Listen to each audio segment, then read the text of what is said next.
Just anything that gets them outdoors, engaged in the outdoors, get them away from this, and it's where they can bond with their family.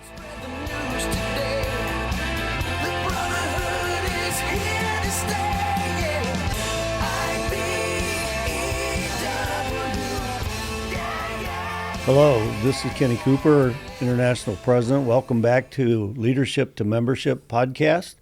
Today I'm joined by CEO of Union Sportsmen Alliance, Walt Ingram. A good friend of mine. I've known Walt a long time. We're going to talk a little bit about what the Union Sportsmen Alliance does and how our members are involved with that. So, hello, Walt. How are you doing today? I'm fine, Coop. How are you? Good. Why don't you tell us a little bit about the Union Sportsmen Alliance? Sure. So the Union Sportsmen Alliance is a union-based conservation organization that works exclusively with organized labor. And we do projects, programs, and activities for union locals to engage their members with the leadership and connect the local with the community through conservation. So one of the things that we talked about as leaders in the labor movement was the importance to let our membership know that throughout all the politics that's happening every day in society, we wanted everyone to know that we believe in the outdoors, we believe in conservation, and we believe in making sure we pass that on to the next generation. Why don't you tell us a little bit about how you're helping pass that on to the next generation and connecting us, leaders, to our membership as well as the local unions? Sure. Just like union leaders need to educate their members about how to pass on the outdoor or the union heritage of their work of unionism, we also need to be wise stewards of our lands and their resources and teach people how to connect in the outdoors and pass on that heritage to their family. So we do things that connect union members and their families through our Take Kids Fishing events, our Get Youth Outdoors Days, community service work, and activities, because I know from my own experience with my dad and growing up in a union household that when union leaders do things that impact your members and their families, it changes the way they feel about you, your union, and the work that they do. So our kids fishing events are activities that we do in a community with a local. Union Sportsmen Alliance provides all the rods, all the reels, and all the experience on how to host a Get Youth Outdoors Day or a Take Kids Fishing Day. And so we'll go into a community. Hopefully, it's on an infrastructure project that we've completed through our Work Boots on the Ground program. We'll dedicate that infrastructure project and then host a kids fishing event, inviting the general public, along with the union members and their families, to come have a fun day in the outdoors fishing. You mentioned boots on the ground in our infrastructure projects. Why don't you talk a little bit about what that looks like and where we've done some of those so that we are giving back to the community? That's so important to the IBEW. We're always connected to our communities in every way, from baseball leagues to basketball leagues, all the different things that we help with the youth. I think if you talk a little bit about how you're connecting us back to the community with those projects. Sure. Well, just coincidentally, labor's great at connecting and doing community service work. Not so great about telling about your story.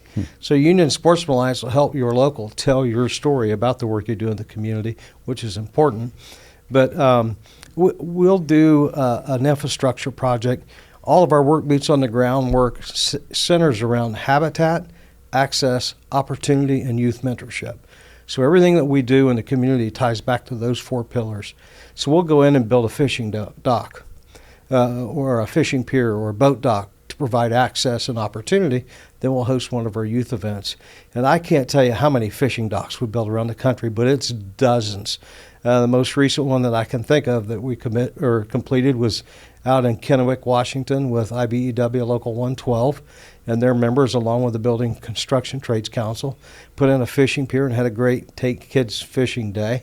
We've done a boardwalk in Liberty, Texas. We connected the town of Liberty with the Trinity River National Wildlife Refuge. You had this little town, and across the river and the swamp was 26 miles of hiking and access. But in order to enjoy that from Liberty, you had to drive 12-mile around to get there. So we built a boardwalk across the swamp, across the river, and connected the town of Liberty with the Trinity River National Wildlife Refuge. IBEW Local 716 was heavily involved in that project, along with the building trades, the UA local. And our work brings the Building Trades Council together to do something fun. And it's a way of uniting the union community. The action word of our mission is unite. We unite the union community through conservation to help preserve North America's outdoor heritage. And that unification is extremely important. It seems like when labor gets together, most of the time, they're dealing with issues or problems or concerns or jurisdictional issues. When they get together with us, they're just having fun. Yeah. So we help provide an opportunity to connect labor unions together. And so we're a labor management tool in a very good way. So, Walt, could you tell us a little bit about your start in the great outdoors and how your passion for the outdoors began? I'd be honored to, Coop. I grew up, I had 8 brothers and sisters. I was in the middle of the pack. My father was a pipeliner, UA Local 798, Pipeliners Local. Traveled a lot, but he had 2 passions in his life. One was his union job. He absolutely loved the fact that he had a union card from 798. My father smoked, and when he was home, he'd sit at the kitchen table and drink a cup of coffee. He had a cigarette. Ashes were about that long. They never fell in the coffee. Never understood that. But he'd take his benefit card, and he'd look kind of cockeyed at you and say, "This is how I'm paying for you children. This benefit card. You know, the union means everything to be able to provide." I never forgot that. And he was passionate about that, always was, from my earliest years. He had one other passion that was just as bad, turkey hunting.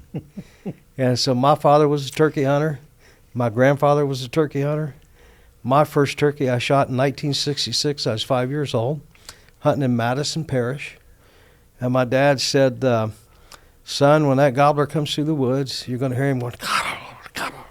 But the first thing you're going to see is that big old white head coming through the woods."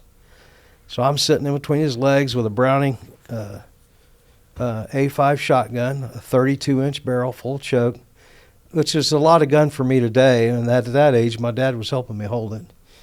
And I can still remember the palmetto moving and it spread. And my dad said, "Whoa, whoa, son, don't shoot. That's a bear, a black bear." And it was. Wow. But right behind the black bear was that old white head coming, gobbling.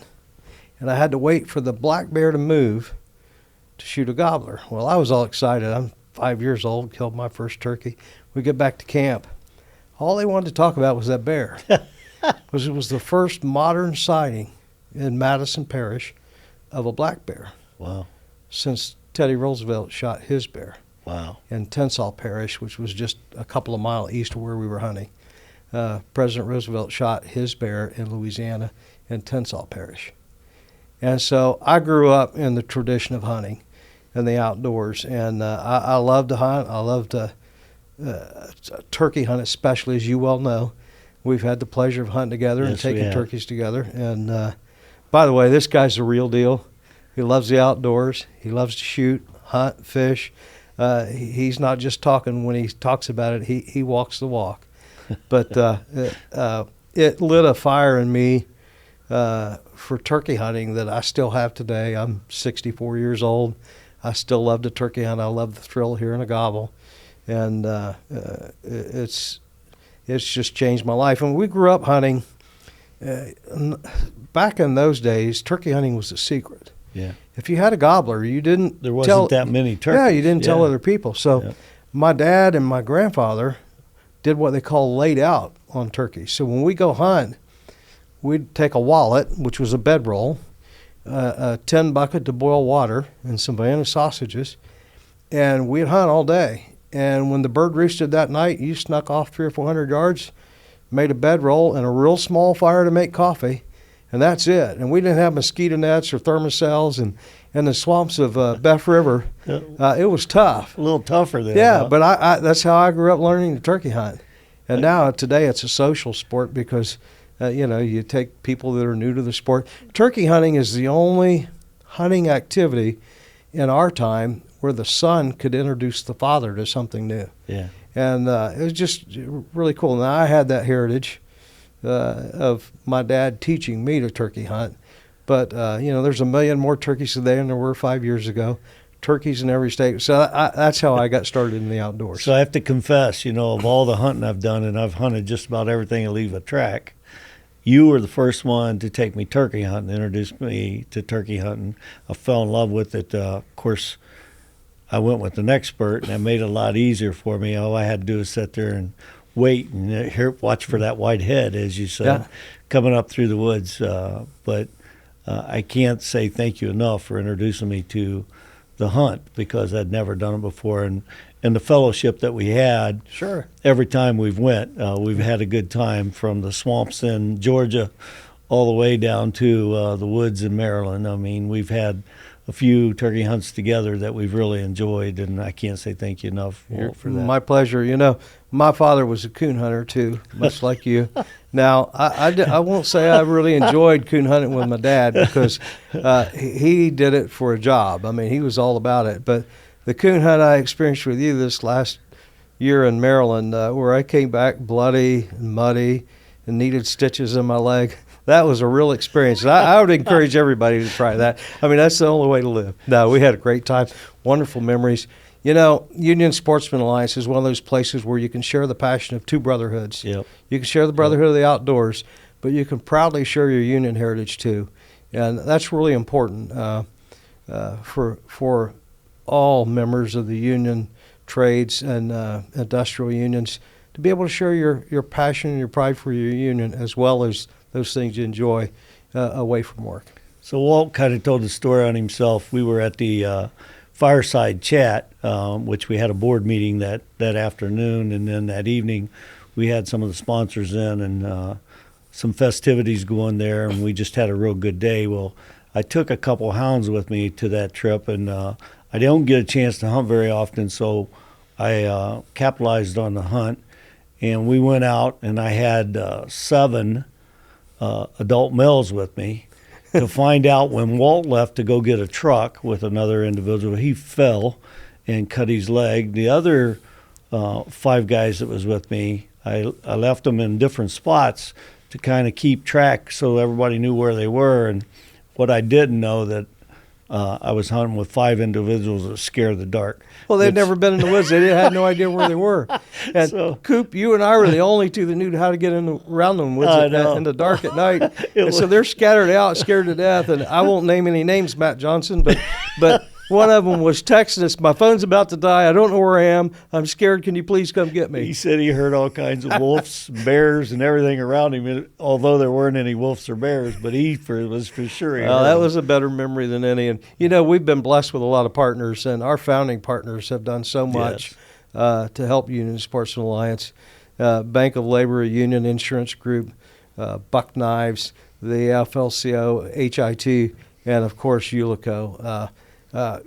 Just like our founding fathers of labor, our founding partners invested in us when we were a hope and a prayer. Yeah. And it's really rewarding to be able to look around today and just point to the successes that our members and volunteers have engineered around the country, because it sells itself.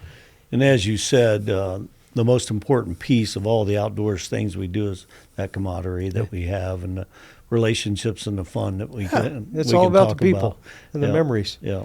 Speaking on bringing people together, why don't you talk a little bit about your dinners and what they do? So if work boots on the ground is the hallmark of our work, and it is, because everybody we engage with wants to do something good in the community. That's the fun part. Raising money is not always fun, but it's necessary. So our conservation dinners that we do help raise the money we need and helps identify the volunteers that we need to complete the community service work. So we do conservation dinners around the country. We'll have 48 of them across the United States this year. Not all of them, but the vast majority of them held in an IBEW local hall and with IBEW support. And so we take the money we raise from that dinner and we put 100% of it back to conservation. Half of it stays in that market to be spent in that market by the market volunteers on projects that they help identify, source, and build. And the other half goes into a national project fund that can be spent anywhere in America. And we get some great projects around the country where we don't have a presence in the market, but we need to do something cool.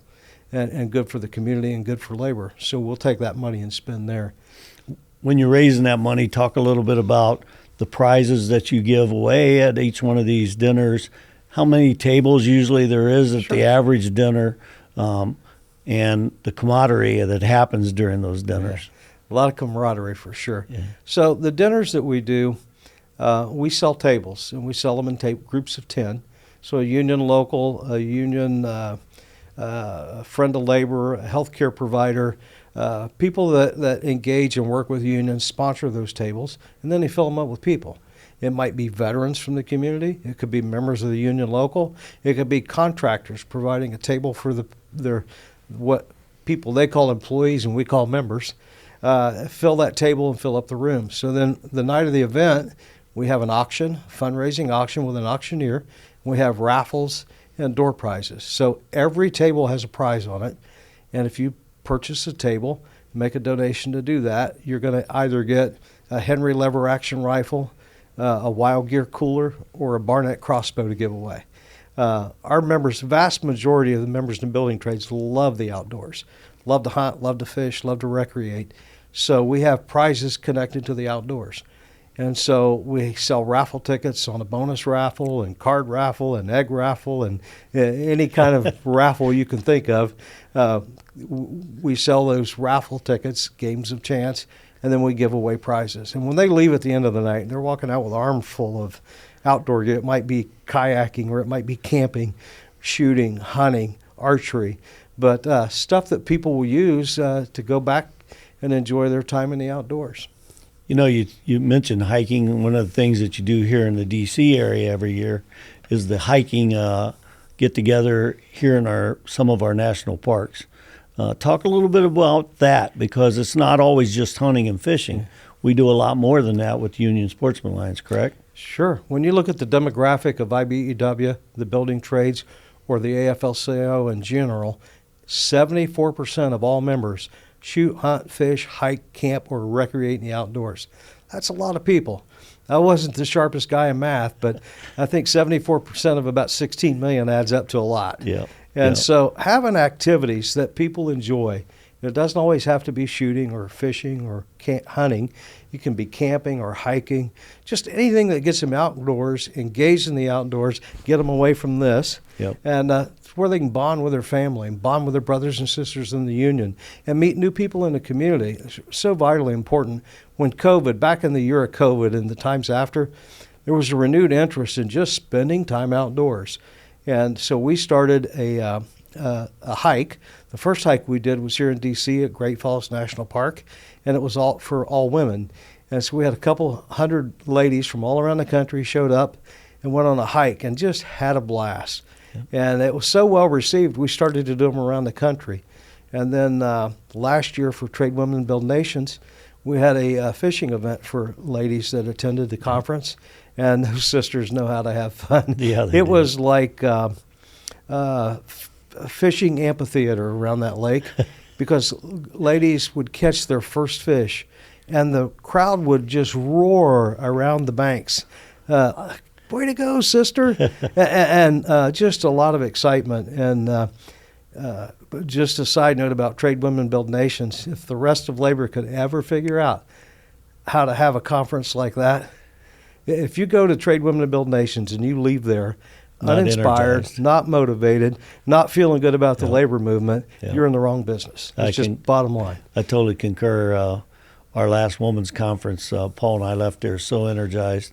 I said, well, wish we had that energy in every one of our meetings at the IBEW. Yes. They really inspire us. Yeah. You know. But we try to provide activities and events that all of labor can enjoy. Because not everybody shoots, not everybody fishes or hunts or shoots a bow, but they love the outdoors. Yeah. And that's a broad, big number of people. Well, sometimes people don't know where to go. Sure. So having those events teach people, hey, there's a place you can go, you can hike, and then they can go individually or with their friends and take their friends out in the outdoors too. Once they've been through one of those where some people just didn't know that you could take those kind of hikes. I wish I could properly describe the story I'm about to share. I'll do my best. But we had an event in Lexington, Kentucky at Jacobson Park. That was the name of the park. It was a reservoir owned by American Water, Kentucky American Water. And we built a pier there. And so we had a youth event. And our youth events, staff will usually get there about 7:30, start setting up for 9 o'clock registration. By 9:30, kids are fishing. Yeah. Pulled into the parking lot a little after 7. There was already a car there. So we get out and start to set up. And this older lady got out and came over and said, "Excuse me, we'd like to register." I said, "Well, ma'am, we're not quite ready yet, but we will be shortly, and we'd be glad to get you registered." She said, "Are you sure?" I said, "Sure." She said, "Well, I want to make sure we get a free pole and tackle box because that's what the flyer said." And I said, "Yes, ma'am, that's what it is." She said, "Well, I was up at Kroger's shopping, and I'm raising my grandson. My daughter and my son-in-law are both in jail related to drugs. No one to take care of the kid. And ever since I've had my grandson, all he have asked for is to go fishing." She said, "I don't have the money to fish. I don't know how to fish. I don't know where to fish." And so that fishing pole and tackle box is really important to me because now I have something my grandson can fish with. She wasn't in labor. She found the flyer laying on the parking lot in Kroger's.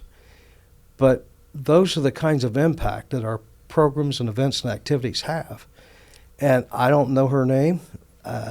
Couldn't tell you where she lives, but I can promise you that in Lexington, Kentucky, there's an older woman with a grandson that knows what unions did for her.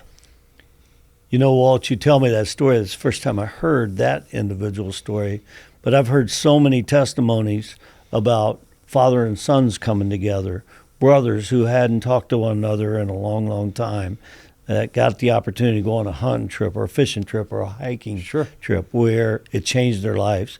And I know you take pride in all those stories because I've heard you tell different stories over and over again throughout knowing you for a long time about that camaraderie that you bring back together, that relationship that you bring back together.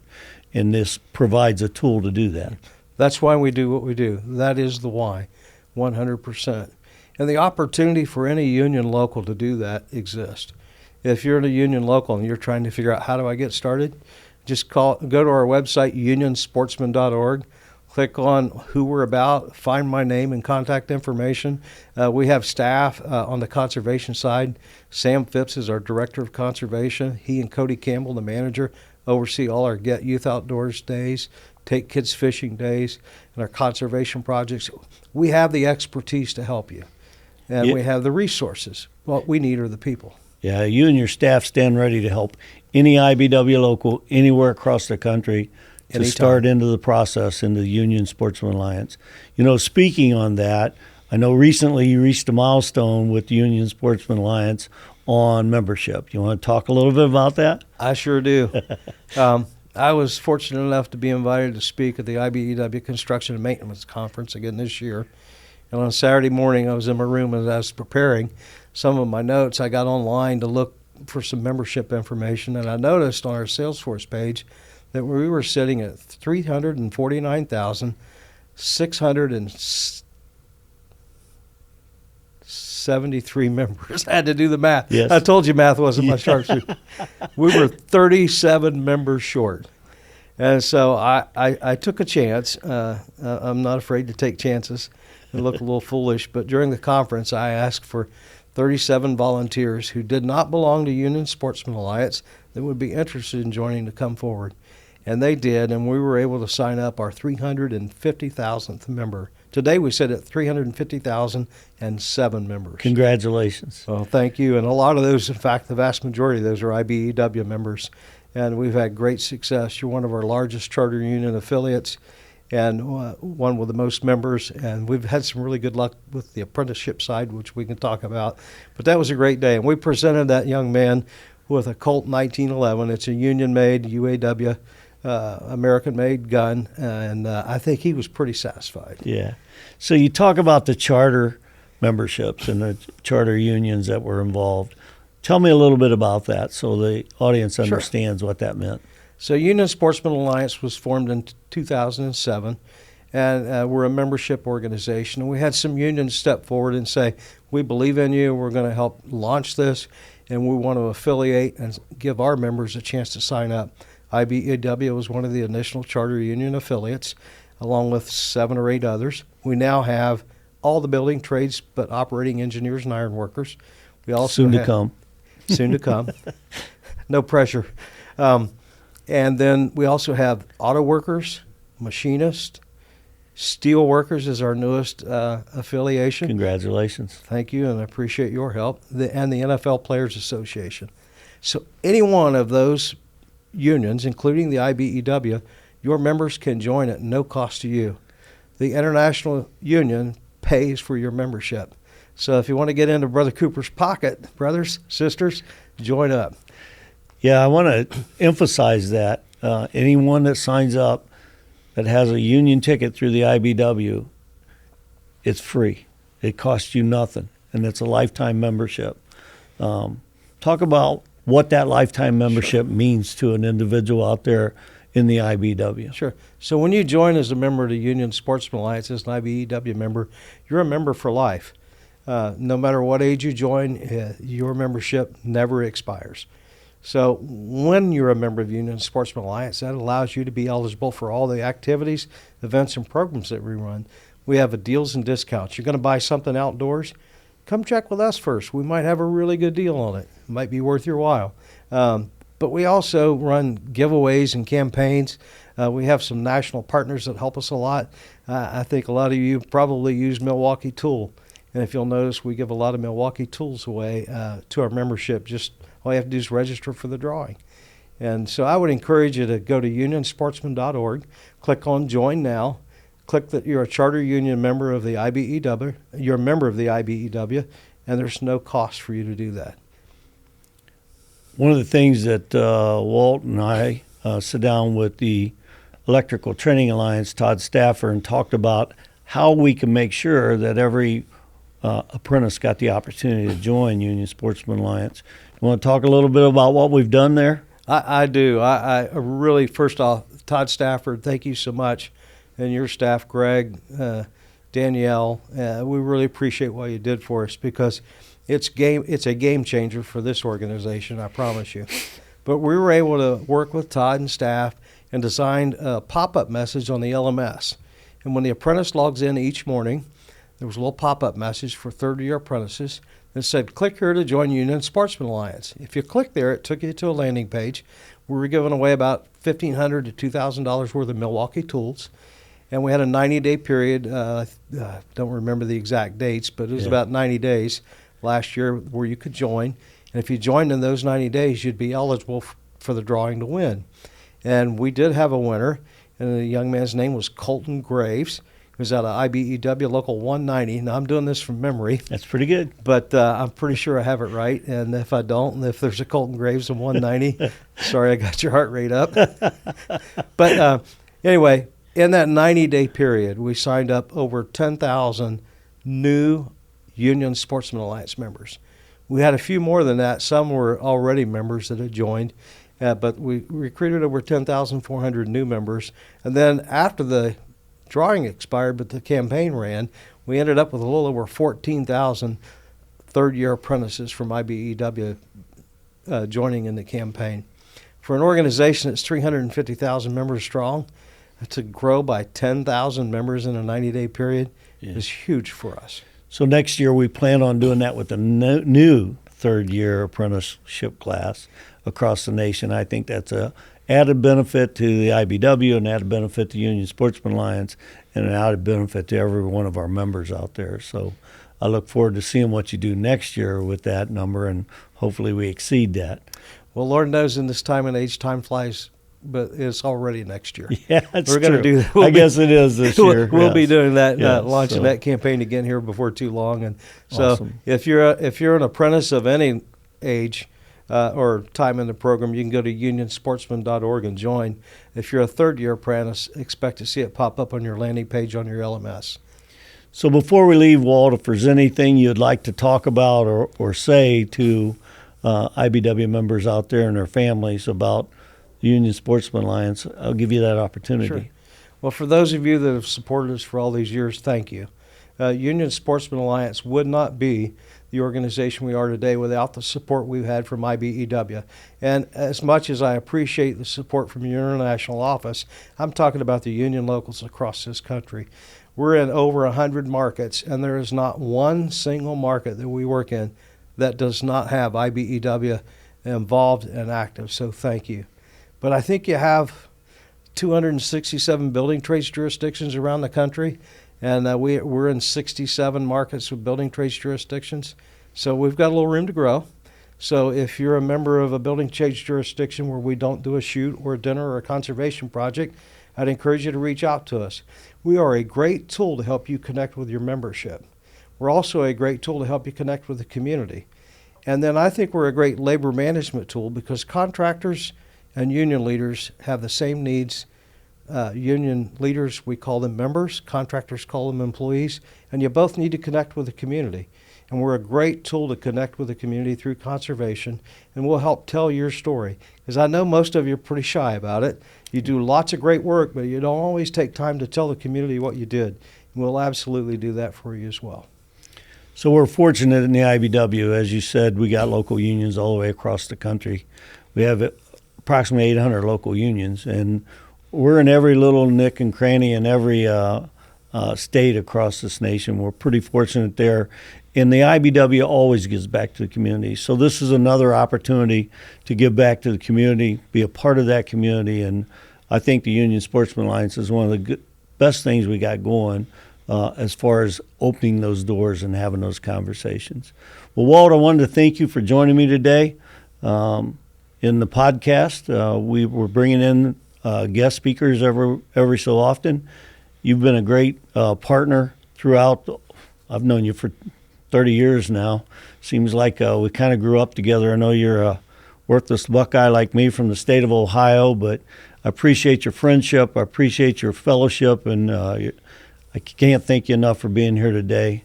And thank you for being here. And till next time, this is Kenneth Cooper signing off as your international president to our next podcast. Thank you very much.